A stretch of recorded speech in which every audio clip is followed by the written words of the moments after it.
This is Ian Nethercutt from the famous Auto Hub show, and I'm here with Katie.Mares. Is that how you pronounce it? Yeah, Mares, Mares, I wasn't sure. Mars, I said it all. Wasn't sure. My last name is Nethercutt, and everyone messes it up, but it's a weird British name and it's long. I'd like to start these shows really getting a little bit of a background on the individual, because most people, they might see videos on somebody, but they don't really get a sense of how they got here from there, or where they started, or how did they get into this part of the adventure. So maybe you can tell us a little bit about your background and sort of how you started doing what you're doing. And I guess that's it. So go. Yeah, so I am a customer experience expert. I started out not in the automotive space. I've designed experiences for some of the world's largest organizations like Celebrity Cruises. I've worked heavily in the medical field, both in dental and in just regular hospital settings, designing patient experiences. I actually built Canada's first online educational platform for the dental industry. And then I had a really awful car buying experience, actually several awful car buying experiences, which I couldn't believe. And it's funny that this saying is being coined everywhere right now on LinkedIn, but I get a better experience with a $7 latte than a $70,000 vehicle purchase. And so that really catapulted me into researching the automotive space and what was missing. I came across, two areas. First, just the experience all in all. We needed to, come in, at least I wanted to come in and completely up level that experience. But also from a female consumer and a female employee perspective. I couldn't believe how much of a gender disparity gap still existed out there in the industry. I mean, there are many male-dominated industries, but it's heavily prevalent in the automotive space.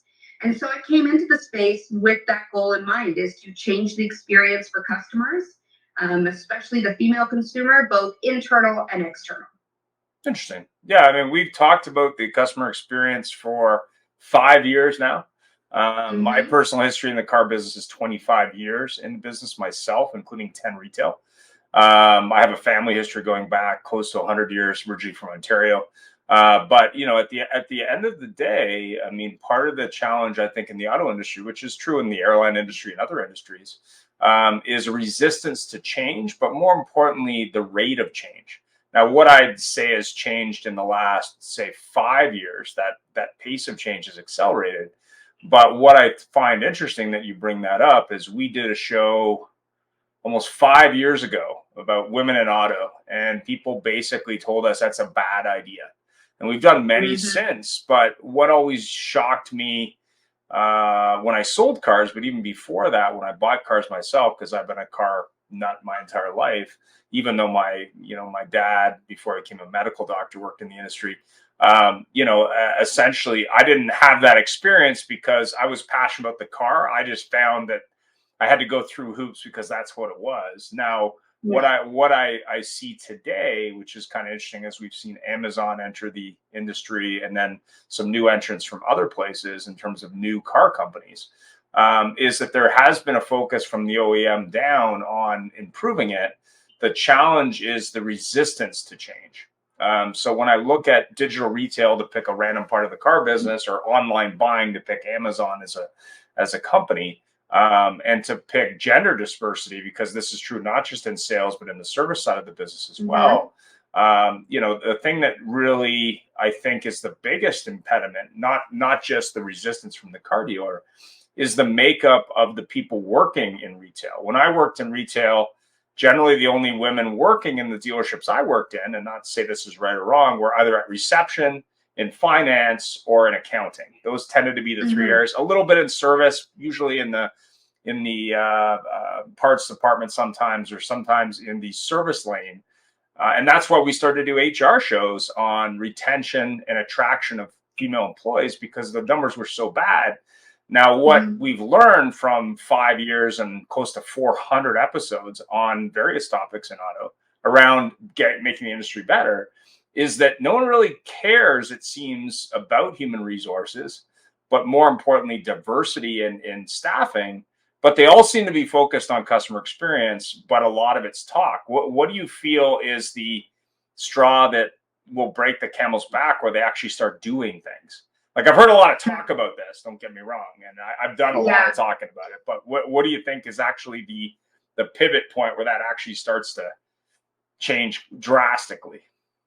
Yeah, so I believe we're in what I like to call the experience competition era. So when a customer walks through the door, I'm just going to talk about consumer experience for a minute before I pivot over to the internal customer. Yeah. When a customer walks through the door, they've already sold themselves, and we haven't caught up to that understanding yet. It's no longer, yes, marketing matters. Of course, your inventory spread matters. Systems and processes, of course, all of that makes the dealership tick, both on variable and the off side, or the fixed and variable side. But the customer has already done the research because of online and digital retailing. They already know what they want. They know the make, the model. They know even probably the lease and finance rate. They've already decided every single thing, that the trim level, the rate, as I mentioned, that they are going to be okay with. They've already decided that. So when they touch their hand on that door handle and they open up that dealership door, the only thing left to do is to create an experience. So 88% of customers today say that experience matters more now than ever. So that's a huge stat. 79% of customers say they will leave a current brand for the competition based off of a better experience being provided by the competition. So if we don't get our heads out of where, we are going to continuously lose the consumer to somebody that gets it. So when you ask the question, what's going to, the straw that breaks the camel's back, it's going to be the loss of consumers and the loss of retention of your consumers, the loss of loyalty. You're going to see sales drastically go down, and some are going to completely excel, and others are going to completely tank. We're going to see polar opposites, I believe, until everyone starts to realize that the experience matters and we start to level out a little bit. So I think that it's going to be that. Now, on the flip side, when you talk about female employees, the internal consumer, when you have more women, you make more money, period. Women are, number one, they're the most influential consumer. Women want to do business where they see themselves in. So that when you have more women, you bring more women, period. More women employees, female employees, more female consumers. When you have more women, you have more efficiency, you have more retention. There was this stat, and it's insane, but 20% of employees will stay based off of the fact that their leader is a woman, because they're more communicative, they're more compassionate, they create more collaboration, they just create a better work environment. When I said more women bring more women, this stat everybody needs to know. And if they're listening, they need to, and if they're driving, they better come back and listen to the show notes and write this one down. 67% of females who accept jobs accept them because they see other women in the business. 67%. Now, our new up-and-coming ladies, the new up-and-coming generation, the Gen X's, the Gen Z's, that number goes from 67 to 76%. These women are going to, 76% of these women are accepting positions because they see people like them within the space. So if we aren't getting our act together, we're just going to lose talent. We're going to lose money, because more women bring more money, more internally and externally. And when you go back to retention, that 20% stays because of a female leader and female employees. It would cost 3 to 4, I don't know the exact current stat, but it's 3 to 4 months of average pay every time you lose somebody. So we don't often take a look at how hard that hits our bottom line. When you don't have a culture people want to work in, they leave and you just end up being on that hamster wheel and you're losing so much time, money, and effort and consistency with the customer. So what's going to break the camel's back for the consumer is that we're in the competition era. It is like we're in the experience competition era. So they're just going to leave because you can throw a stone and the next dealership down the road, even if it's a different OEM, a different manufacturer, they have something very similar at the same price and they're going to provide a better experience. And that's where your customers are going to go. And if you don't start retaining your internal customers, if you don't start hiring more women, the women that influence 85% of all car purchases when in a coupled relationship, she's going to go somewhere else where she sees herself in, where she feels more comfortable. So, I mean, it's smart business. Yeah, I mean, why we started to do shows on the human resources side is we heard two stats. One of them was about an 80% attrition number for all employees in auto. And that number on the female side, just signaling out that gender demographic, was as high as 90%. And this is a stat over a 3-month revolving period. Now, we've done shows on all kinds of topics. We've even done interviews on gender diversity and inclusion. We've done shows on, how to avoid getting, sued. We've done shows on compensation. We've done shows on how to find and attract talent. But I see and I've had the opportunity myself to work on the OEM side and the retail side and with retailers and in multiple departments and with software companies. But my challenge as I look into the industry on a daily, weekly basis, because I talk to people in the industry every single day, 7 days a week, is it's there's a lot of change I got to deal with right now. B, I don't know how to fix all these problems. C, the manufacturer's trying to tell me how to fix them, but they don't know. I guess the question is, when dealing with all these challenges, and we know challenges are really solutions in disguise, in my opinion. Where would I start? I'm a dealer. Maybe I'm a second generation dealer, or I'm the kid of a dealer, or I own a bunch of dealerships, or I run a dealer group. I look out into my staff and I've got maybe a human resources person who's female. I got a couple finance managers. I might have a manager or two. I got maybe 1 or 2 salespeople. How do I start to make that change and reflect those customers? I mean, it always used to make me laugh when I sold cars, and not in a good way, when I'd see salesmen with a husband and wife or a dad and his daughter, for example, really focusing on the male part of that decision. And actually, there's an interesting buddy of mine in Italy who wrote an article on Italian car advertising. And I'll have to send it to you because it's fascinating. So the Italians tend to do these racy ads targeted extremely the wrong way to extremely the wrong group of people. And I think Fiat ran one here that was a little more tame, that was kind of a reflection of that. But there were ads from brands like Toyota that, basically if you played them here, you probably, people would show up and probably light your TV station on fire. But I mean, this stuff was crazy. But the thing that was interesting about the article he wrote was, he said, okay, here's the people who buy vehicles and service vehicles in the population. Here's the map. Here's what the marketing people think is a good idea, rightly or wrongly.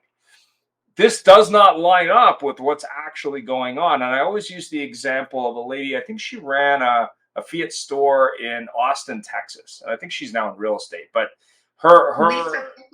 I think so, yeah. Her big thing was hire people outside of auto and make it different from the ground up, which was kind of interesting. But if I'm let's just use a brand that's not real forward thinking. So in my mind, that'd be General Motors. Not to pick on them, but my grandfather owned a General Motors store, so for a long time. So I have kind of a background there, and I worked for a number of GM stores.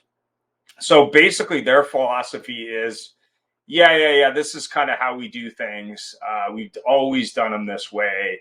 Really, this is how the experience should be. And I think that's changing a little bit with Cadillac these days. But, essentially what I find when I go into General Motors stores across North America is they tend to be the most resistant. So they tend to be the least change-worthy brand that I see. I mean, Ford, I think, is starting to get some stuff there. I think Chrysler just is shockingly starting to get some stuff there. I think the Japanese are ahead of the curve, especially in Japan, having been to Japan.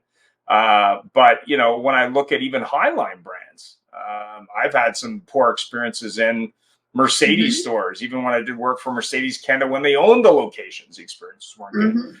So I guess my question is, when I'm looking at, say, those top 3 things a dealer could do as sort of like quick things they could do, what would those things be? Like, I mean, they don't know where to start, obviously. Here's the thing, and this is why it doesn't get done. And it's not quick. There's no quick fix. There's no, oh, I'm going to wave my magic wand, bibbity bobbity boo, and I'm going to do this one thing and it's going to change. It's just not the case. So what I would suggest for any dealer to do is to focus on the culture and the experience that they provide internally first. Developing their brand experience promise, their brand experience pillars. And the reason I say brand experience, because it's not just the customer, the external experience, it's the end-to-end dealership experience. And so it's also what the internal customer experiences. So I would really hone in on what is that culture. That would be the first step, is deciding what that is. And then I would break down the journey, both for the internal customer and the external customer, creating brand experience playbooks. You know, what does that experience look like by touch point through the journey? The reality is, to synthesize and to actually get anything to stick, I mean, it's a minimum of a year. It's a minimum of a year of hard work, training daily, hiring for culture, not for need. Meaning it's better to have fewer people that, you know, live and breathe your culture than it is to hire a warm body that is going to be a cancer in your culture. So making those tough decisions. But what I would say is one bite of the elephant at a time. Start with your internal culture, break down what that brand experience looks like, and plan it out. You know, not more than one touch point a month. What I mean by like one bite at a time, take it slow and steady and train your team day in and day out so it becomes second nature, and then hire for it and train on it. Because when we don't do that, and with how high how high the lack of retention is, and I'm losing my wording here, but with how high the turnover rate is, it's hard to keep a culture in play. It's hard to keep a consistent experience in play unless you hire appropriately and train not for skill. You train for skill second. The systems, the processes come second, but you train for your culture and the experience that you provide first. So I don't know if there's a quick answer that I can say, hey, do these 3 things, because they all are connected. So maybe let's start with one thing we can do. Well, so here's the thing, though. The one thing I would say is make the decision that matters to you. Like, that would be the first stepping stone. Make the decision that you're going to change, because disappointment is expectations not met. So if you're going to go out and tell your team, oh, we're going to train on this, oh, we're going to have a better culture, oh, we're going to pour into you, or oh, the customer experience is going to change, and then all of a sudden they drop it, they do nothing, and we go back to normal, then you're losing trust with your team and your customers, and you're disappointing them. So I would say make the decision and stick to it, and then take it one bite at a time. But yeah, that overall culture is where I would start. Like, what do you stand for? What are what do you need to change? Create the plan. That's where I would start. Yeah, I mean, I've had the opportunity to interview a lot of different dealers, a lot of different groups, and study a lot of them too, because obviously I do my homework. But what amazes me, to your point, is, okay, yeah, let's change all these things, and then like 3 months later, the manager's gone, the salespeople are gone. Okay, let's start again. So, I mean, part of it, I think, is that mandate, but more importantly, part of it is that commitment to it. So, and it has to be from the top down, I think, because chances of those people changing are probably less likely. But also, when I look at groups, and one of the ones I think in the western side of Canada is Centes Group, and I know their operations director quite well. She's trying to build that, I think. I mean, I'm not saying it's perfect, but she's trying to do that. I look at groups like Hendrick Automotive is a good example, I think. There's a bunch of other ones, but you know, at the end of the day, it's kind of making it their own. I'm working with Premier Automotive Management right now, and they're all across the U.S. But like our program just for fixed ops is 1 year. Yep. Just for the service lane, and then we're gonna go to variable. Then we'll go over to the sales side. I won't work with anybody unless there is a more like a 6 to 12 month commitment, so we can actually see it through, because it takes that much time. Oh yeah, I mean, when you look at service to pick a department, and I know there's been a lot of discussion around UVI. We actually interviewed at NADA, which was kind of interesting lately. But when I look at parts, for example, as a department, I mean, that's a department that no one's ever really trained well in. I mean, I can't think of a case. I've visited thousands of dealers where parts was ever anything but a mess. So, I mean, when I look at it and I go, okay, if I'm fixing fixed ops, and I worked for Dealer Effects, so I did a lot of training in fixed ops for quite a while. There were very few stores where I found that they not only had a thorough process, even if they had staff, that they did it every single time. I mean, I worked with one of the largest Toyota stores in the U.S. in Oregon, and I think they had 18 service writers and 4 express service writers. They had, I think, 500 ROs a day, a huge amount of volume for a Toyota store. But I think the thing that really struck me about that story, even though they weren't perfect, was they were very determined to do things consistently. And that was also true on the sales side of the house. I mean, they had a unique system called Clear, which I've never seen before either. But, you know, they were clearly looking at how can we make that experience from the cafe in the store to the waiting area to the, you know, sales side to the service side to the car wash side. I mean, they were very much focused on that. But then I look at other stores that I work with, including, not to pick on GM again, but General Motors store I worked with in the Greater Toronto area, where General Motors said, yeah, we want to retain 40% of our sales customers. And I remember saying to the dealer, I said, so 60% of the people that got a free oil change just never come back. He said, yeah. I said, and you accept that? He says, what do you mean? I'm like, well, it doesn't cost anything, but they're not coming back. 60%. That's crazy. That is insanity, dude. That like I would be such a loss. Oh my goodness. So you think about the money you would gain on just on those return customers, and because I mean, right now what I'm finding too is the investment, right? Yeah. Nobody wants to, you know, with the way the industry is, it's kind of all over the place. Sales are up and down. You know, inventory is leveling out, but it's not as booming obviously as it was during those COVID years. But they're having a hard time investing in the training and in the development. And when I hear a stat like that, I'm like, it's a no freaking brainer. Like the investment of somebody like myself, or any trainer that comes in and actually helps make a change and impacts your top line is, I mean, the ROI on that would be huge. If we could retain, they're happy with 40. Oh my gosh, they should be retaining 80 to 90%. Well, let me give you another stat from the same store. This was years ago, but Garen, just to also let you know, the 40% stat wasn't that dealer. That was General Motors. Yeah, that was their target stat, 40% service retention. Oh my goodness. I'm not kidding. So anyway, they brought in a trainer. they brought in a trainer to train them on tire sales. And tire sales, if you don't know, are not a huge profit center for the dealer, but they are a massive retention tool. So they brought in a gentleman, and I was training at the time. So I was observing this gentleman who was training them how to sell tires. That was his job. He came in, you want to sell a set of tires, here's your options, here's why you should buy this. Here's, you know the product you're selling, for example. And I remember going out to dinner with him, I think after one of the training sessions. And then I found out that he owned, I think, 18 or 20 independent service locations in the Greater Toronto area, I think. And he had a service retention number of 70%. And I asked him, I said, okay, so like, and he was interested in increasing that, of course, which made sense to me. But I'm sitting there going, okay, so General Motors is saying 40, you're saying 80. Or 70 to 80, you want to be at close to 100, but let's just say the number 70 to 80. Your number is twice as high. Twice as high. I said, how did you do that? Like, what's the secret to that? And he said, really simple. Sell everybody tires.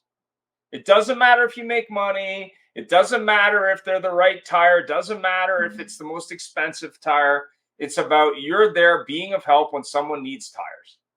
When they do that, they're probably going to come back to you for other things. And I always use the Costco example, not that Costco knows anything or Walmart knows anything about how to install stuff on cars more than a dealer would. But the perception of that value of tires is what gets them that business. Now, if the dealer who sells them probably for the same amount or very similar, I've seen a lot of ads over the years saying, we'll match any tire price. But they avoid selling tires. And the reason being, they don't know how to do it. It's not that they couldn't do it. It's just when the customer challenges them, they have no idea how to handle it. So I always use the example of a dealer in LA. And this happened to be a Chrysler dealer in downtown Los Angeles. And I was doing work with them, and they were concerned that the service writers weren't selling tires. So it had one of these drive-through service lanes because it's in Los Angeles, so it's warm most of the time. And they had a metal rack with tires that were bolted to the rack, like display tires. So I said to the service writer, I said, okay, so why aren't you selling tires? He goes, we have no inventory. I said, so the ones here, are those the only ones you have in the store? He goes, I don't know. So I went back to the parts department. I said, okay, there's 4 tires of different sizes on this rack, and they're different brands. Do you have the one tire that you can't sell, or do you have 3 other ones? Did you buy a set? Well, let me look. Oh, no, we don't have any tire inventory. I said, okay, so how long to get a set of tires if I wanted to sell them? He says 45 minutes. So I said, okay, so you're in downtown Los Angeles. What's the chance there's another tire store next door to you or 2 doors down? He says really high. So I remember going, okay, you might want to get some tires, whatever. So then I was there for a couple of days, and I met with the fixed op director for a group, and they were a large group. And I said, you know, what's the deal? He goes, well, what tires should I start with? I said, I don't know, the ones that came with the cars you sell? Like, I don't know what you're doing, but like, you probably should have some tires in stock. He goes, well, how do I do that? I said, well, there's tire distributors. They'll land millions of dollars in tires. Yeah. Like today. Like you want them now, like they'll make that happen for you. Like, what are you doing? So it's not just that. It's the fact that there's this disconnect between being of service. So I always use the example, way back when I sold cars, there was a gentleman who got a flat tire as he was pulling up, or no, he was leaving after not making a car deal for whatever reason. And I went out and I helped him change a tire. And my boss got very upset with me for doing this. He goes, he didn't buy a car. I said, yeah, I'm still being of help. We left these stupid screws all over the freaking parking lot because we're too lazy to pick them up. And they destroyed this guy's tire. So we've got to help that customer, whether or not we sell them anything. That's irrelevant. It's secondary. And I think that's what I really got from this gentleman, was that he was A, trying to get better, but B, he already had a pretty high bar. What was unfortunate was the manufacturer had given the dealer, rightly or wrongly, a very low bar that they couldn't hit. Yes. So I was kind of like, okay. And I think sales, and it's funny, I'm trying to help my brother buy a car. And I hate helping family buy cars because I'm always the bad guy, even if I'm the good guy. So I happen to know a dealer in the local market I live in. I currently live in Calgary, Alberta, but I'm not from here originally. And I went in, and the dealer is a friend of mine. So I was like, okay, here's what you can buy the car for. Right? It's like this much money. There's no negotiation. It's like, this is the bottom line, much like when I bought a car for my uncle, for example. But you know, but it's about being of service to that person, whether they're a family member or not. And I think part of what made me very successful when I sold vehicles and managed people that did the same was, to me, it was always about, let me demystify it for you. There's a lot of perception of what a car dealer is, or perception of what service is, but no one takes the time to say, listen, Katie, like, I took a look at your vehicle, happy to show it to you. There's a leak. Like, I'm not telling you have to fix it. I'm telling you it'd be a good idea. Here's why. Versus, you should do this alignment. You should do this and you should do that. Well, why? Well, it's just due. So there's a lack of, like, let's explain the situation so you as an adult can make that informed decision. Right. And it's not even about the type of car. So, for example, I've owned probably 14 cars in my life. And granted, I'm a car fanatic, so I tend to buy stupid things and I buy them often because I like cars. But even for me, what I find interesting, because I spend a lot of time visiting car dealers, is the variety of service level. So that could be the same brand, it could be a different brand, it could be a high level brand, it could be a mid-range brand. But what's surprising is some of those, what I consider mid-range brand, like let's just say it's a Toyota or a Mitsubishi, to pick two random ones, that experience could be way better than, say, a Mercedes experience or a Porsche experience. So I guess my question there is, I mean, obviously it's easy to beat up car dealers. What would you, what would you say are some examples of people who did it right? Oh gosh, there are tons out there that get it right. I was speaking just the other day at the London, Ontario Porsche Center. Yeah, yeah. Porsche Center out there. Yeah. And their experience is top notch. I mean, it's red carpet when you walk in. You get greeted. Super clean. It's friendly for both male and female consumers.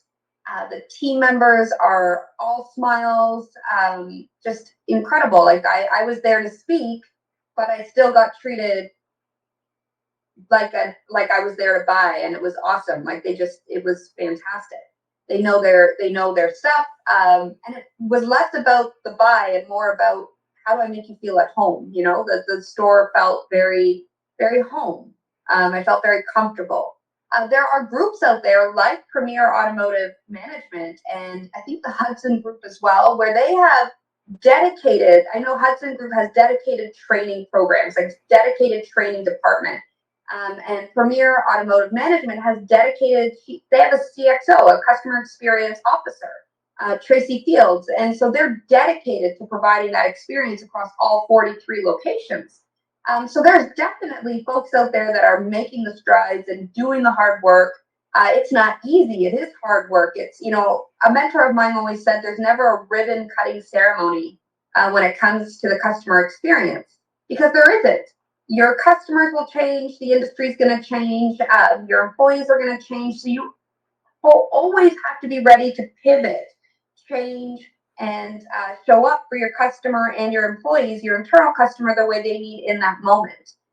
So there's tons out there that are doing it right and at least making the effort and putting the resources in place to make it right. To be honest, I am not out I only visit dealers to see how they're doing, and most times, when I'm assessing them, they're not doing too great. So I don't have a ton of shining star examples. There is, except for the ones I work with. So there's a Honda store out in Sault Ste. Marie that is top of their game, and they are like 50% female owned. They're female owned, number one. They're 50% female employees, and their CSI is through the roof. I also worked with another Honda store out in northern Ontario, and they're doing incredible, providing a 5-star experience. But they took time and effort to break down that journey map and focus one touch point at a time, and they've maintained it, and which is a beautiful thing. So they exist out there. It's just few and far between. Now, the example I always use is I was in Tokyo on my way to China for an MBA project I did, and all the manufacturers own retail there. So if you go to a Lexus store, it's owned by Toyota.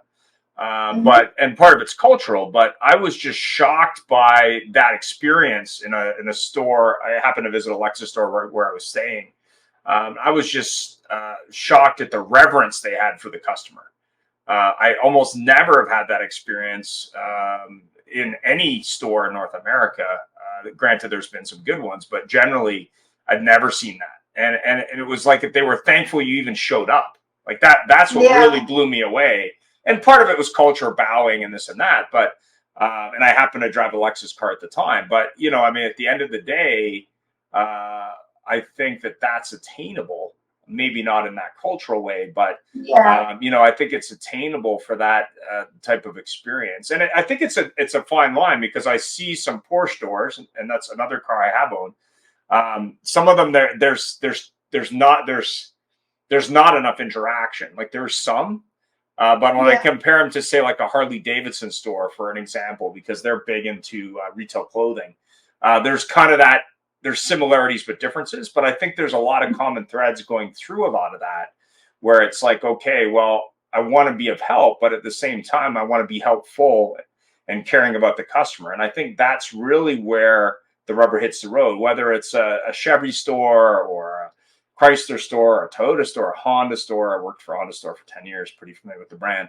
But when I look at those common threads, a lot of them, to your point, is knowledgeable staff, wanting to be of help, cleanliness. So it's not, a crazy locations to say that, and some of them I think need a little bit of a refresh, but whatever. Decent service level in terms of cleanliness in bathrooms and waiting areas. I mean, I don't know on the female side, but I know my wife complains about that sometimes. But at the end of the day, like those basic levels, I think in a lot of cases just aren't met. And I think that's the challenge more than the color of the tile and, the color scheme that the manufacturer Oh painted. yeah, for sure. It's it's the consistency in meeting the basic needs, 100%. And realizing that the experience isn't just speaking to the sales associate or just in the F&I office or just speaking to the service advisor. The experience is the entire journey from start to finish, and that includes the atmosphere, that includes the cleanliness, that includes the lighting, that includes the smell, that includes the heat, the temperature. There's nothing worse than going into a service drive and smelling burnt coffee and seeing ripped chairs, right? Like in the waiting area. So there's definitely so much more to the experience than just the interaction with the sales associate. Yes, that of course matters. You've got to be knowledgeable. You have to be genuine. There's a difference between being nice and kind. Nice is forced, kind is real, and humans want real human interactions. And so I would say that we need to look at the entire experience, not just at that interaction. The what they like to call the systems and processes, right? The sales process. Yeah. Sales process is fine. That's the transaction. You need to do those things. Every dealership, every OEM needs to do those things to make the transaction happen. We need to go from transaction to interaction. We need to stop calling it customer service and start calling it customer experience, because experiences evokes a feeling. And when it evokes a feeling, then you're activating the limbic brain. And for the female consumer, our limbic brain is almost double the size of a man. So how we feel about an experience is far more important. And she's the one, talking about the service drive. She's making 65 to 70% of all service decisions. And that goes directly in line with the stat on the variable side that she's purchasing 65% of the vehicles. So, if we're not paying attention to the entire experience, she's going somewhere else. That retention rate of losing 60, that turnover rate of losing 60% of their customers in the service drive at GM, I mean, they're losing pretty much the stat as all female consumers. So it's it wasn't good. It wasn't a good look. Yeah. But yeah, I was shocked. I'm like 60%. Wow. I could talk all day about it, but I would really urge dealers that are watching this to really take a look at the hard stats, because I mean, let's face it, 85, and it's more than that. So 21% of the workforce in automotive are women. So we're looking at an insane amount of men up at the top, right? We're looking at top executives. It's more than 90%. Mid range, we're looking at 85%. So I know I have to talk logically to these dealers. The reality is, if you don't realize how much impact the experience you provide or lack of experience you provide your customers has on your top line revenue, then you are missing out. So I would suggest you just really break down the numbers. See how many customers you're losing. Factor in how much it costs. It costs 5 times more to acquire a new customer than it does to keep an existing one. Yep. And women, we influence 3 to 4 generations of spending. So you want a future funnel, you've got to focus on the experience, especially for her. So it's not all warm and fuzzy and all the feels that dealers shy away from. It's facts. It's money. It's money walking out the door. And the sooner they realize it, the sooner we'll have a shift, because they're going to realize they can make more money. Yeah, I mean, I always laugh when I see these dealers and they've got like a spa and like virtual golf and all this stuff, and I'm like, if all you did, not that that's bad or good, it's more like if you spent that much effort keeping in touch with your customers, making sure they're happy, making sure that you don't miss anything, making sure you solve problems. I mean, years ago I used to train call centers, and it always kind of made me laugh because it was 95 to 98% women. And the reason is the men just couldn't do the job. It wasn't that they didn't want to. It's just they did not have the skills. And what shocked me when I did projects for Mercedes Canada, when they owned most of the dealers in Toronto, most of the dealers in Vancouver, was that, it was clearly that was a winning combination. But if they took what they learned from that side of the house, be it on sales or service, and they moved that same philosophy into, okay, we need to sprinkle that whole thing throughout all the different levels, so that way we're getting the right influence. That's imperative. But more importantly, when you look at that purchase journey, and I manage an internet department, so I spent a lot of time on that over time. What really shocked me was the just lack of any kind of caring about that customer with an internet-based inquiry. Which was funny because that same customer walking in the dealership might have a bad experience, but at least someone was paying attention. And I think that's also trickled down now to general retail. When I look at general retail at malls today, not rightly or wrongly, it depends on the store, I guess. But when you look at brands like Lululemon, to pick a random brand, their market is probably 75 to 85% women. And you can see that reflective in the staff in the store. Like they clearly have a lot of female employees, right? Yeah.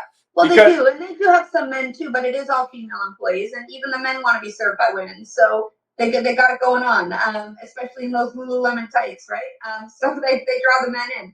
But I do think that it is the entire experience that they need to look at. But first and foremost, they need to make a decision that it's important to them, because otherwise they're just going to break trust with their internal customer and their employees, and with the external customers. So I would just urge dealers to decide that it matters and then do something about it, and stop talking about it. We talk a lot.